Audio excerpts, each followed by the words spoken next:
Hello everyone, welcome back to my channel study with RT. And जैसा कि आप सभी को पता है कि हमारी जो 15 डे सीरीज़ है वो हमने स्टार्ट कर रखी है, जिसमें हम हिमांशी मैम के सीडीपी के कंप्लीट नोट्स रिवाइज कर रहे हैं।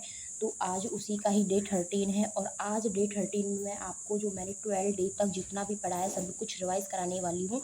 तो जिस किसी ने भी वो 12 डेज़ नहीं देखे हो तो आपको डोंट वरी हो जाओ, चिंता लेने की कोई बात नहीं, क्योंकि आज इस वीडियो में आपको जो सारा सिलेबस यानी जो 12 डेज़ का जितने भी मैंने 12 डेज़ में टॉपिक कवर कराए हैं वो टॉपिक मैं आज इस वीडियो में करा दूँगी।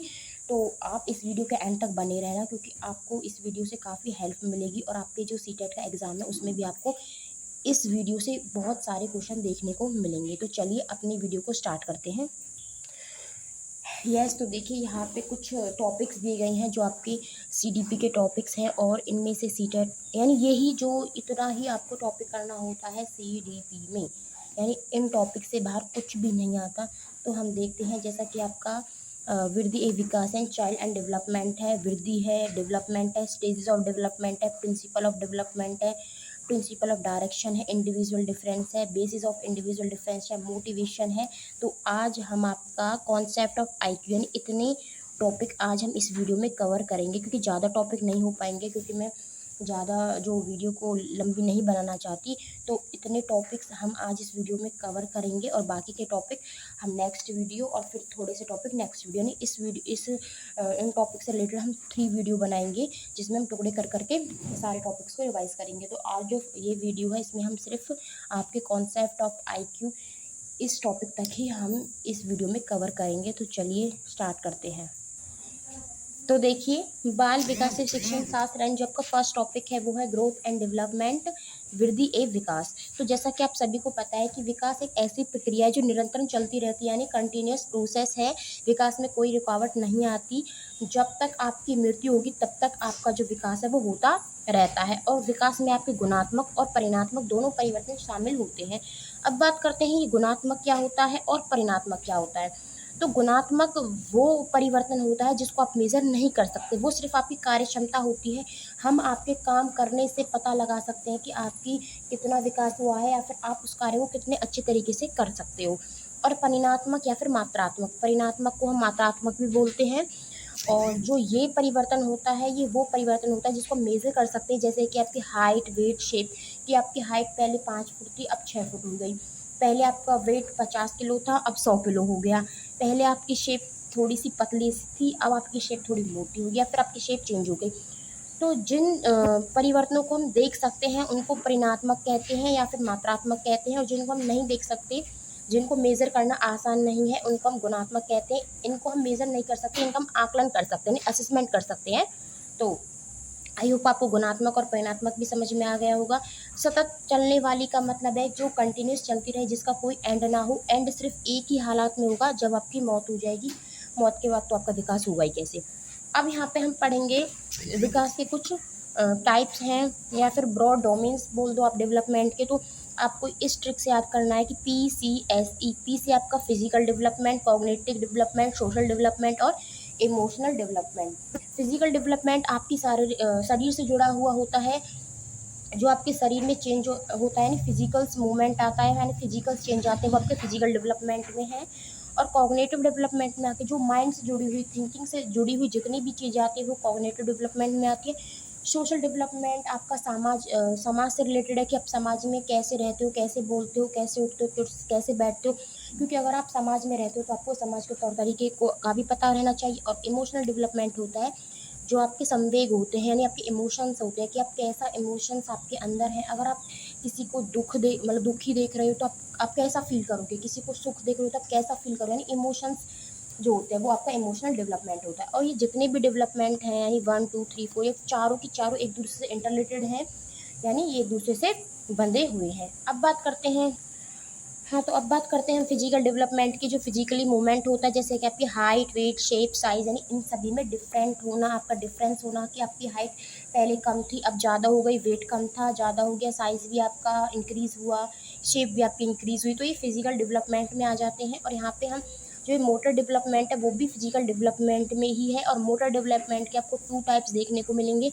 एक आपका ग्रॉस मोटर, एक आपका फाइन मोटर। आप इसको याद कर सकते हो GF से, यानी पहले आपका ग्रॉस मोटर होगा डेवलप, फिर आपका फाइन मोटर होगा।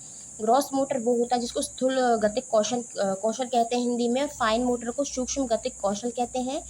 ग्रॉस जो मोटर होता है उसमें आपकी बड़ी मसल्स काम करती हैं, जैसे कि आपकी आर्म्स यानी भुजाओं की जो बड़ी मसल्स होती हैं, टांगों की बड़ी मसल्स होती हैं, जैसे कि आप दौड़ते हो, कूदते हो, चलते हो, तो उसमें आपकी बड़ी मसल्स काम करती हैं, तो आपकी वहाँ पर ग्रॉस मोटर वर्क कर रही है। और फाइन मोटर होती है जब आपकी छोटी मसल्स काम करती हैं, जैसे कि आपकी हथेलियों की जो ये उंगलियों की फिंगर टिप्स होती हैं, ये छोटी मसल्स हैं, आपकी आँखों की जो मसल्स हैं, आपके हाथों की मसल्स हैं, जब ये वर्क करती है तो वहाँ पे आपका फाइन मोटर होता है, सूक्ष्म यानी छोटी। जहाँ पे छोटी मसल्स वर्क करें वो फाइन मोटर हो गया, जहाँ पे बड़ी मसल्स वर्क करें वो ग्रॉस मोटर हो गया।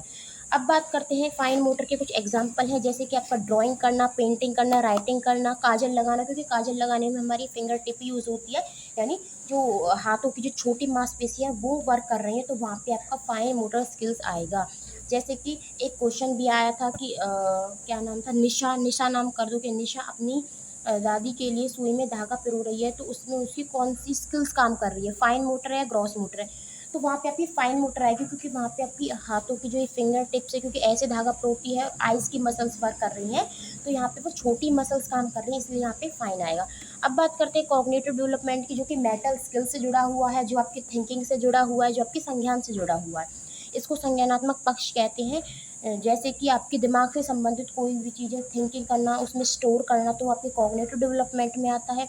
और यहाँ पे हमने जैसे कि सोचना, तर्क करना, कल्पना, मेमोरी, भाषा विकास भी आपका कॉग्निटिव डेवलपमेंट से जुड़ा हुआ है।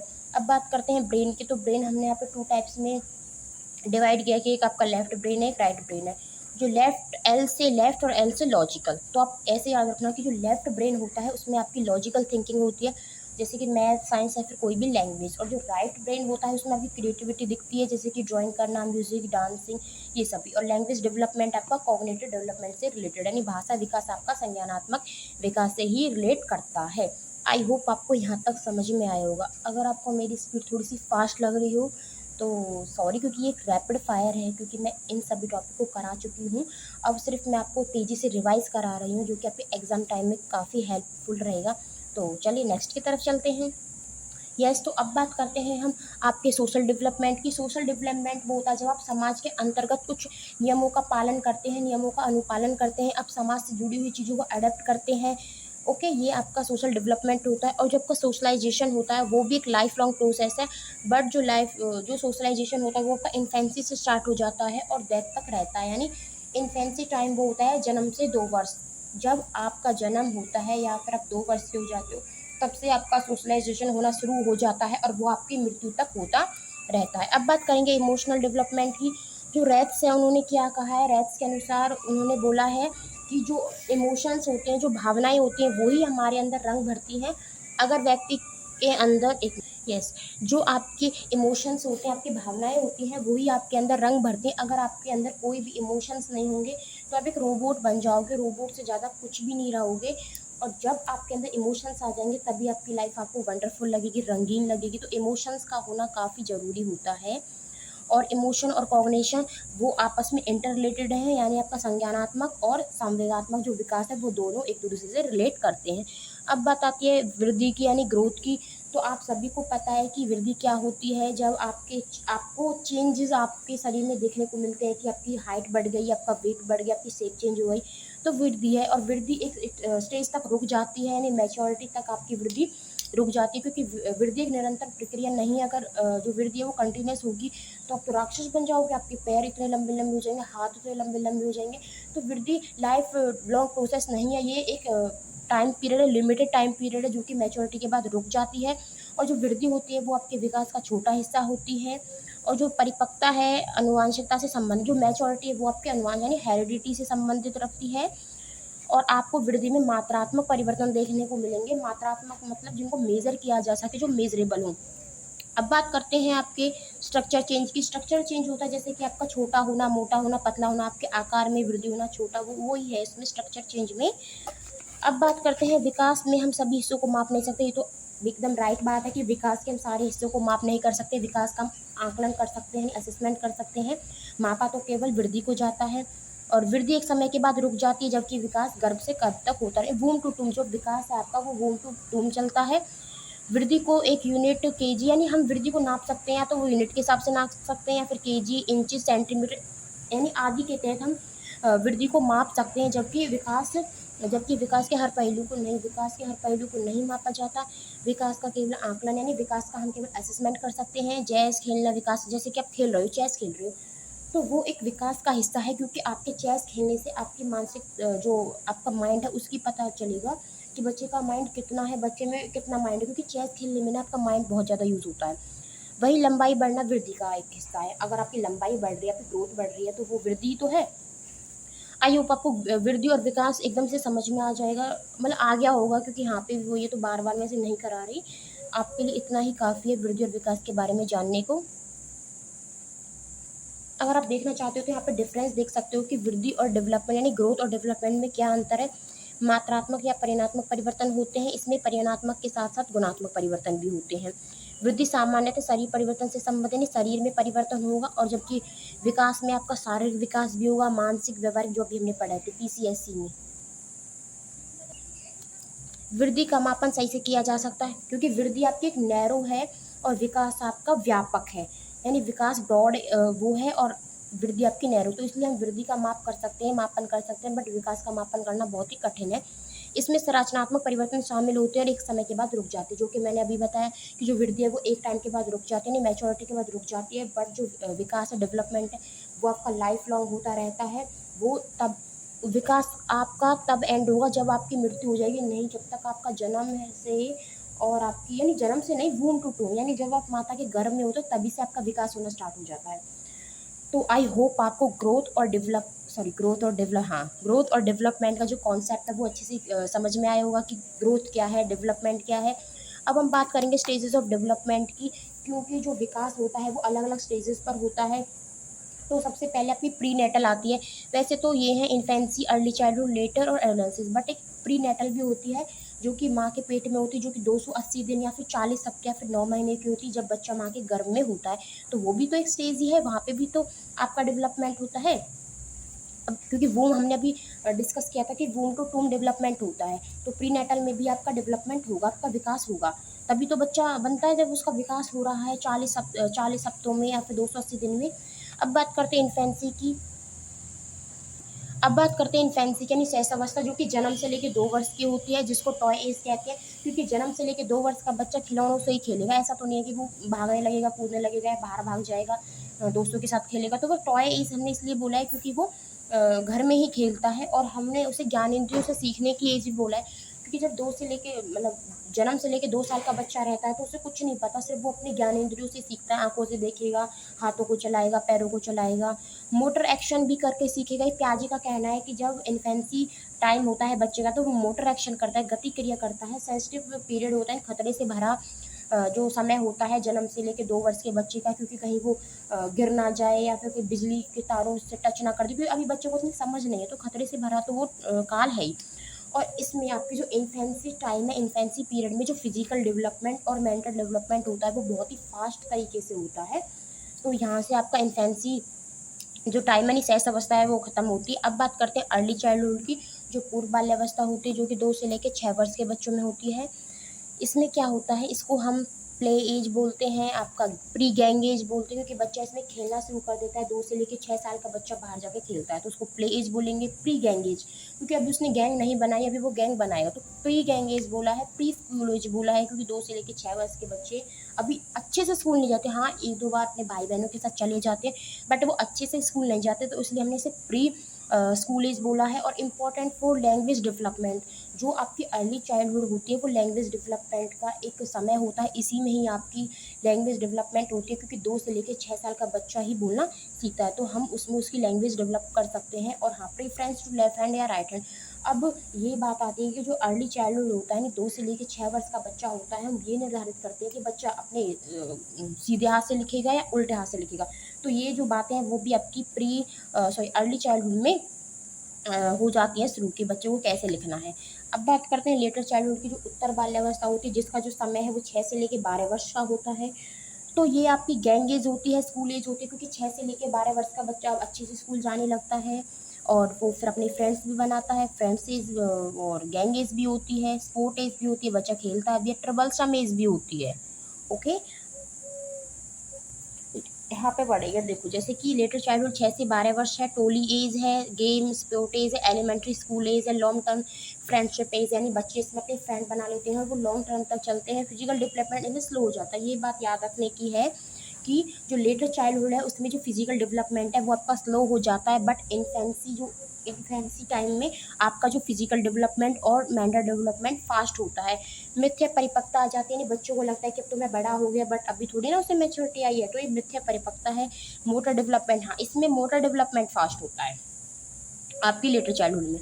अब बात करते हैं किशोर अवस्था की, एडोलेंसेंस की, जो कि एक ट्रांजिशन पीरियड है। क्योंकि ट्रांजिशन पीरियड हमने क्यों कहा है, परिवर्तन का काल क्यों कहा है, क्योंकि इसमें चाइल्डहुड से बच्चा एडोलेंसेंस की तरफ जा रहा है। गोल्डन पीरियड होता है, स्ट्रेस और स्ट्रोम यानी आंधी तूफानों से भरा होता है, जो कि स्टैनली हॉल ने कहा है। और स्टैनली हॉल ने अपनी एक पुस्तक भी लिखी है उन्होंने, जिसका नाम एडोलेंसेंस है। उसमें उन्होंने एडोलेंसेंस के बारे में ही लिखा, नहीं किशोर अवस्था के बारे में ही बताया है। लीडरशिप स्किल्स आ जाती है, बच्चों को डेटागिरी करने का बहुत शौक होता है। लेक इमोशनल स्टेबिलिटी, जो इमोशनल स्टेबिलिटी है वो उसमें कमी आ जाती है। आइडेंटिटी क्राइसिस, यानी बच्चा अपने आप को ढूंढने लगता है कि मैं कौन हूँ, तो उसके अंदर आइडेंटिटी क्राइसिस बढ़ जाती है। एरिक्सन का कहना है ब्रिज पीरियड है। ब्रिज पीरियड क्यों कहा है, क्योंकि बच्चा चाइल्डहुड से एडोलेंसेस की तरफ जा रहा है, यानी अडल्टहुड की तरफ जा रहा है, तो ब्रिज, ये पुल बन रहा है, तो इसलिए हमने इसको ब्रिज पीरियड कहा है कि चाइल्डहुड से बच्चा एडोलेंसेस की तरफ जा रहा है या फिर अडल्टहुड की तरफ जा रहा है। अब बात करते हैं नेचर और नर्चर की। जो नेचर है वो आपका हेरिडिटी से संबंध रखता है, नर्चर आपका इन्वायरमेंट से संबंधित रखता है। जो हेरिडिटी होती है वो स्टैटिक्स होती है, उसको हम चेंज नहीं कर सकते, क्योंकि जो चीज़ें आपको आपके माता पिता द्वारा दी गई हैं आप उनको नहीं बदल सकते। अगर आपकी शक्ल आपके मम्मी से मिलती है, पापा से मिलती है, तो आप अपनी शक्ल को चेंज नहीं कर सकते। वो अलग बात है कि आप प्लास्टिक सर्जरी जाके करा के अपने फेस को चेंज कर सकते हो, बट वैसे आप नहीं कर सकते, क्योंकि वो स्टैटिक्स होती है। फिर वो तो आपने साइंस का यूज़ कर दिया ना उसमें। इन्वायरमेंट डायनेमिक होती है, इन्वायरमेंट को चेंज कर सकते हैं। अगर बच्चों को ये इन्वायरमेंट अच्छा नहीं लग रहा, उसे इस इन्वायरमेंट में समझ में नहीं आ रहा, तो हम बच्चे के लिए दूसरा इन्वायरमेंट बना सकते हैं। तो यहाँ पे इन्वायरमेंट डायनेमिक है, हेरिडिटी स्टैटिक है, और ये एडिटिव नहीं होते, यानी आप हेरिडिटी और इन्वायरमेंट को ऐड नहीं कर सकते। ये प्रोडक्ट होते हैं। जो डेवलपमेंट होता है वो क्या होता है, वो हेरिडिटी और इन्वायरमेंट का प्रोडक्ट होता है। यहाँ पे हेरिडिटी मल्टीप्लाई इन्वायरमेंट होते हैं, अर्थात आनुवंशिकता और वातावरण विकास में बराबर के हकदार होते हैं। ऐसा नहीं है कि हेरिडिटी ही आपकी विकास में ज़्यादा महत्व या इन्वायरमेंट का ही विकास में ज़्यादा महत्व, दोनों का बराबर महत्व है आपके विकास में। अब बात करते हैं कुछ प्रिंसिपल ऑफ डेवलपमेंट यानी विकास के सिद्धांत की। तो जैसा कि मैं आपको पहले भी बता चुकी हूँ कि डेवलपमेंट एक कंटिन्यूस प्रोसेस है, लगातार चलने वाली प्रक्रिया है, एक ऑर्डर यानी एक सीक्वेंस के साथ चलेगी। ऐसा नहीं है कि पहले आपका एडोलेंसेस हो गई फिर आपकी इन्फेंसी स्टेज आएगी, ऐसा कोई, पहले इन्फेंसी आएगी, फिर अर्ली आएगी, फिर लेटर आएगी, फिर एडोलेंसेस आएगी। रेट ऑफ डेवलपमेंट, जो रेट ऑफ डेवलपमेंट यानी विकास की दर अलग अलग हो सकती है हर व्यक्ति में, और वही चीज़ उसे एक व्यक्ति से दूसरे व्यक्ति से भिन्न बनाती है। विकास सभी में होगा, बट विकास की दर अलग अलग हो सकती है। Development proceeds from general to specific, यानी सामान्य से विशिष्ट की तरफ। जो डेवलपमेंट है पहले वो सामान्य होगा, फिर वो विशिष्ट यानी अच्छी चीज़ों की तरफ बढ़ेगा, जो स्पेसिफिक चीज़ों की तरफ होगा। Growth and development is a product of both. जो ग्रोथ और डेवलपमेंट है वो प्रोडक्ट है किसका, हेरिडिटी एंड एनवायरनमेंट का। डेवलपमेंट इज प्रिडिक्टेबल, यानी पूर्व अनुमान हम लगा सकते हैं डेवलपमेंट का। कहते हैं ना कि पूत के पाँव पालने में दिख जाते, तो हम पूर्व अनुमान हमने लगा लिया है। और ये कांस्टेंट इंटरेक्शन होता है। ऑल फैक्टर्स ऑफ डेवलपमेंट, वो ये जितने भी फैक्टर्स ऑफ डेवलपमेंट का सभी में कुछ ना वो इंटरलेटेड होते हैं, इनमें इंटरेक्शन होता है। ये PCSE जितने भी हमने फैक्टर्स पढ़े थे डेवलपमेंट के, वो सभी इंटरलेटेड होते हैं, आपस में जुड़े हुए होते हैं। अब बात करते हैं डायरेक्शन की, प्रिंसिपल ऑफ डायरेक्शन की, किस टाइप से किस दिशा में विकास होता है। तो 2 डायरेक्शन है, एक तो उसका आपका सिरोपदमुखी है, एक आपका समीपस्थ दूरस्थ है। यानी सिरोपदमुखी का मतलब है कि सिर से पैर की तरफ, यानी स्फेलोडोकोलल बोलते हैं इसे इंग्लिश में, आप देख लेना क्या बोलते हैं, सिर से पैर की तरफ। और इसमें सेंटर से बाहर की तरफ, यानी केंद्र से बाहर की तरफ। प्रॉक्सिमोडिस्टल है, जो नियर टू फार। तो यहाँ पे 2 डायरेक्शन है। अगर सिर से पैर की तरफ विकास हो रहा है तो उसको सिर पदोमुखी बोलेंगे, और केंद्र से बाहर की तरफ हो रहा है तो उसको समीपस्थ दूरस्थ बोलते हैं। तो ये यहाँ पे 2 डायरेक्शन होती हैं, 2 दिशाएं होती हैं। और जन्म के समय बच्चे का जो सिर है वो 1/4 होता है, यानी 25% होता है। अब व्यक्तिगत विभिन्नताएं की बात करते हैं। व्यक्तिगत विभिन्नताएं होती हैं जो एक व्यक्ति को दूसरे व्यक्ति से भिन्न बनाती हैं। आप सभी को पता होगा कि जो व्यक्तिगत विभिन्नताएं हैं वो सभी में होती हैं। कोई भी व्यक्ति एक समान नहीं होता, यहाँ तक कि जो बंदर के बच्चे होते हैं वो भी समान नहीं होते, उनमें भी आपको डिफरेंस देखने को मिल जाता है। और अगर एक माँ बाप की 2 औलादें हैं तो उनमें भी आपको डिफरेंस देखने को मिलेगा। अब किन बेसिस पर वो डिफरेंस होते हैं, या तो बुद्धि के ऊपर, रुचि, मूल्य, अभिक्षमता और व्यक्तित्व, इन सभी के आधार पर हमें जो भिन्नताएं हैं वो देखने को मिलती हैं। और हमें सभी व्यक्तियों की रिस्पेक्ट करनी चाहिए। हमें एक दूसरे पर नहीं हंसना चाहिए कि तू छोटा है, तू बौना है, तू मोटा है, तू काला है, क्योंकि ये हम सब भगवान ने बनाए हैं। और भगवान की जो चीज़ बनाई है वो कुछ ना कुछ सोच के बनाए होंगे, तो हमें उनका मजाक नहीं उड़ाना चाहिए। अब बात करते हैं शिक्षक के लिए यूनिफॉर्म क्यों ज़रूरी नहीं है, बट बच्चों के लिए यूनिफॉर्म क्यों ज़रूरी है। देखिए, जो यूनिफॉर्म का मतलब होता है कि हम सभी बच्चों के साथ एक समान व्यवहार करें, इसीलिए हम उन्हें यूनिफॉर्म देते हैं, समान ड्रेस पहनाते हैं, ताकि हम भी बच्चों को समान तरीके से देखें, उनके साथ कोई भेदभाव नहीं हो। अब टर्म आती है होमोजीनियस और हेट्रोजीनियस। होमोजीनियस का मतलब होता है सेम चीज़ें, और हेट्रो का मतलब होता है अलग चीज़ें। तो हमें क्लास में जो बच्चों का ग्रुप बनाना चाहिए वो हेट्रोजीनियस बनाना चाहिए, यानी अलग अलग क्षमताओं वाले बच्चों का ग्रुप बनाना चाहिए, ताकि वो एक दूसरे से सीख पाएँ। अब बात करते हैं हम मोटिवेशन की, जो कि है अभिप्रेरणा। काफ़ी इंपॉर्टेंट टॉपिक है, यहाँ से आपको 1 या 2 क्वेश्चन जरूर देखने को मिलेगा। तो सबसे पहले मोटिवेशन होता क्या है, मोटिवेशन आया कहाँ से। तो एक मूवियर नाम का एक लैटिन भाषा का शब्द था, जिसका अर्थ है टू मूव, मोशन, या फिर मोटिव करना है, रीज़न, या फिर तो हमें किसी चीज़ की ज़रूरत है और उस चीज़ को हमें पूरा करना है, तो हमें हमारे अंदर उत्तेजना जगेगी, हमारे अंदर मोटिवेशन जगेगा और हम उस चीज़ को प्राप्त कर पाएंगे, तो वो मोटिवेशन होता है। ठीक है। मोटिवेशन अभिप्रेरणा 2 टाइप्स का होता है, इंटरनल और एक्सटर्नल। या तो आपके अंदर से, यानी अंदर वाली आग लगेगी, या फिर आपको बाहर से जो मोटिवेशन आएगा। तो अंदर वाली क्या होती है, ये एक्शन बेस्ड होती है, यानी खुशी के लिए हम इसे करते हैं। जो हमारी अंदर वाली अभिप्रेरणा होती है वो नेचुरल होती है, वो हमें किसी लालच के कारण हमें नहीं लगती, वो हमारे अंदर से ही वो होती है कि मुझे ये करना है क्योंकि मुझे खुशी मिलेगी। आपने कोई गोल निर्धारित कर दिया और आपको वो चीज़ अचीव करनी है, क्यों, क्योंकि आपको खुशी मिलेगी, तो वो आपका इंटरनल मोटिवेशन है, आप अपनी खुशी के लिए कर रहे हो। और एक्सटर्नल मोटिवेशन होता है जब आप किसी रीज़न बेस्ड कर रहे हो, कि आपको अगर आपने ये चीज़ अचीव कर ली तो आपको 10 लाख रुपए मिलेंगे, तो वो क्या है, वो आपका एक्सटर्नल मोटिवेशन है, क्योंकि आप किसी चीज़ को पाने के लिए कर रहे हो, क्योंकि आप 10 लाख रुपए पाने के लिए कर रहे हो, एक रीज़न है आपके अंदर मोटिवेशन का, तो उसको हम एक्सटर्नल मोटिवेशन कहते हैं। अननेचुरल होता है क्योंकि ये आपके प्राकृतिक रूप से नहीं आता, ये वो आपको उकसाया जाता है, आपको action based, sorry, reward based होता है, क्योंकि आपको पता है कि अगर मैंने ये चीज़ ले ली तो मुझे रिवॉर्ड मिलेगा। अब बात करते हैं नीड की। तो नीड 2 टाइप्स की होती है, प्राइमरी नीड और सेकेंडरी नीड। प्राइमरी नीड वो होती है जो सभी व्यक्तियों को चाहिए, जिसकी भूख की, प्यास की, सोने की, तो ये प्राइमरी नीड है जो कि सभी की होती है। सेकेंडरी नीड होती है कि ये नीड तो है, इन नीड को और सुख बनाने के लिए, आनंददायक बनाने के लिए आपको और चीज़ें चाहिए, तो वो आपकी सेकेंडरी नीड है। अब बात करते हैं अंत आत्मा से, जो इंटरनल है, लोभ की दृष्टि से एक्सटर्नल है। तो जो सबसे बेस्ट आपका मोटिवेशन माना गया है वो इंटरनल मोटिवेशन है, जो आपका अंदर से लगता है, आपकी आत्मा से आता है।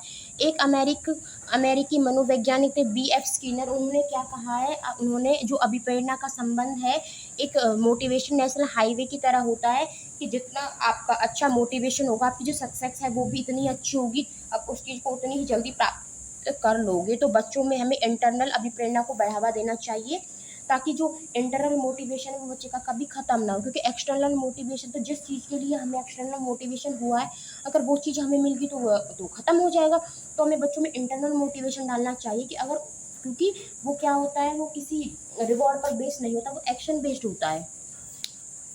अब बात करेंगे आपका अभिप्रेरणा का चक्र, जो साइकिल ऑफ मोटिवेशन कैसे चलती है। तो NDAGAR से आप याद कर सकते हो। N से नीड, D से ड्राइव, A से आपका एरोसोल।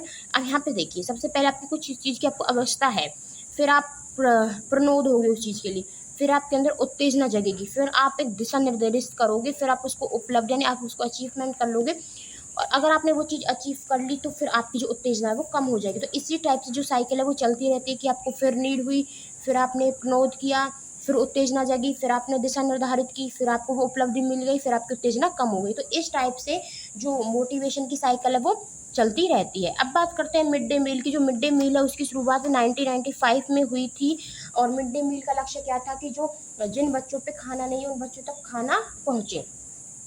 यहाँ पे फिजिकल नीड है, सर्वाइवल, ये कुछ नीड्स के बारे में बताया गया है।